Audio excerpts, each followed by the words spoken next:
ആഹാ, എഴുന്നള്ളിയേ തമ്പുരാട്ടി. എന്താണ് പോരാളി ഒരു പരിഭവം പറിച്ചിലൊക്കെ? എന്തോന്ന് വിളിച്ചത്? പോരാളിന്നോ? ഇനി അതും കൂടെ കേൾക്കാനേ ബാക്കിയുള്ളു. വിളിയടി, വിളി വിളി. ഗുരുത്തമില്ലാത്ത ഓർണം. ഓഹ് എൻ്റെ ദൈവമേ, ഏത് നേരത്താണ് ഇങ്ങനെ ഓർണം എൻ്റെ വയറ്റിൽ വന്ന് പറഞ്ഞത്? അതുകൊണ്ട് പെണ്ണെ, എനിക്കെൻ്റെ ദേഷ്യം വരുന്നുണ്ട് കേട്ടോ. പൊക്കോ അപ്പുറത്തും കാണാം. എവിടെ പോയിട്ടായി വരവ്? എപ്പോൾ പോയതായിരുന്നു ഇവിടുന്ന്?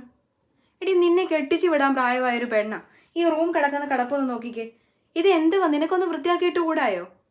ഈ കിടക്കുന്ന ഈ കിടക്കയോ ഒന്ന് വൃത്തിയാക്കി, ആ ഷീറ്റും ഒന്ന് വിരിച്ചിട്ട് പുതപ്പും ഒന്ന് റെഡിയാക്കി.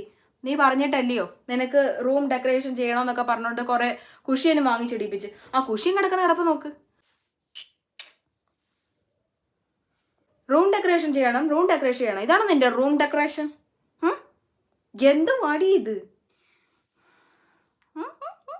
പറ പറ. ഞാനിത് ആലോചിക്കുകയായിരുന്നു, എങ്ങനെ ഇത് അങ്ങോട്ട് അവതരിപ്പിക്കുമെന്ന്. കെട്ടിക്കാറായി എന്ന് പറയുന്നതൊക്കെ മോശമല്ലേ? എന്തായാലും എൻ്റെ അമ്മയ്ക്ക് ബോധമൊക്കെ ഉണ്ട്, ബുദ്ധിയുള്ള ചുന്തിരി പെണ്ണാ. ഇനി അതിൻ്റെ ഒരു കുഴപ്പം കൂടെ ഉള്ളു. നിന്നെ കെട്ടിച്ചു വിടുന്ന വീട്ടിലെ തള്ളയും തന്തയും ആ ചെറുക്കന് എന്തിന്, ആ ചെറുക്കൻ വരെ എന്നെ വല്ലതും എടുത്തിട്ട് അടിക്കും, ഇങ്ങനെ ഒരെണ്ണത്തിനെ വളർത്തി വിട്ടതിന്. എന്തോ പറയാനാ? എന്നൊക്കെ ഒരു ചമ്മന്തിയെങ്കിലും അരയ്ക്കാൻ അറിയാവോ? ഒരു ചമ്മന്തിയെങ്കിലും. ചമ്മന്തി പോട്ടെ, എങ്ങനെ നിനക്ക് ഇച്ചിരി ഒരു മുട്ട വറുക്കാൻ നിനക്കറിയാവോ? രാവിലെ എഴുന്നേക്കുമ്പോൾ ചായ, അമ്മേ ചായ എന്ന് വിളിച്ച് പോകത്തില്ലയോ? ആ ചായ എങ്ങനെ ഉണ്ടാക്കാൻ എൻ്റെ മക്കൾക്ക് അറിയാവോ? കെട്ട് കഴിഞ്ഞാൽ എൻ്റെ മക്കൾ എന്താ വായു ഭക്ഷിക്കുമോ?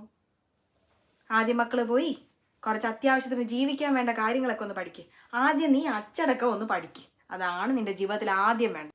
അപ്പം എന്തായാലും എൻ്റെ കല്യാണാലോചനയുടെയൊക്കെ തീരുമാനമൊക്കെ തലമണ്ടേ ഉദിച്ച സ്ഥിതിക്ക് അപ്പനും അമ്മയും കൂടെ ഒരു കാര്യം ചെയ്യും. മാട്രിമോണിയിലോ ബ്രോക്കർമാരുടെ കയ്യിലോ കൊടുക്കുമ്പം ഷെഫിനെ മാത്രം എൻ്റെ മോക്ക് മതി എന്നൊന്ന് പറഞ്ഞാൽ മതി.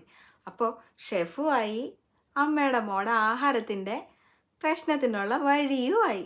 എന്താ ബുദ്ധിയല്ല എൻ്റെ പൊന്നു പെണ്ണേ? നീ ലിപ്സ്റ്റിക്കും ഇട്ട് കുറേ പുട്ടിയും വാരി തേച്ച് ഈ നടത്തുന്ന ഫാഷൻ ഷോ ഉണ്ടല്ലോ, കെട്ട് കഴിഞ്ഞ് ചെറുക്കൻ്റെ വീട്ടിൽ ചെന്ന് കഴിഞ്ഞാൽ അവിടുത്തെ തള്ളമാരെ അനുവദിച്ചു തരുമെന്നാണോ നിൻ്റെ വിചാരം? പണ്ട് ഇതിൻ്റെ അപ്പുറത്തെ മലക്കം മറിഞ്ഞ് നടന്നതാണ് ഞാൻ. ഇവിടെ വന്ന് നിൻ്റെ അച്ചാമ്മയുണ്ടല്ലോ, അവരെന്നെ അടിച്ചൊതുക്കി ഇവിടെ ഇരുത്തി. അതുപോലെ നിന്നെ അടിച്ചൊതുക്കി ഇരുത്താതിരുന്ന നിൻ്റെ ഭാഗ്യം. എൻ്റെ മക്കള് ഇതൊന്നും പ്രതീക്ഷിച്ച് കെട്ടിക്കയറി അങ്ങോട്ട് പോവാമെന്ന് വിചാരിക്കരുത് കേട്ടോ. ഓ, അങ്ങനൊന്നും വരില്ലെന്നേ. ഞാനേ എൻ്റെ അച്ഛൻ്റെ മോളാ, ഡയറ്റ് പിറന്നവൾ. അപ്പോൾ അങ്ങനൊന്നും വരില്ല എൻ്റെ പോരാളി. അത് ഓർത്ത് ഇനി വിഷമിക്കണ്ട കേട്ടോ. ഓ.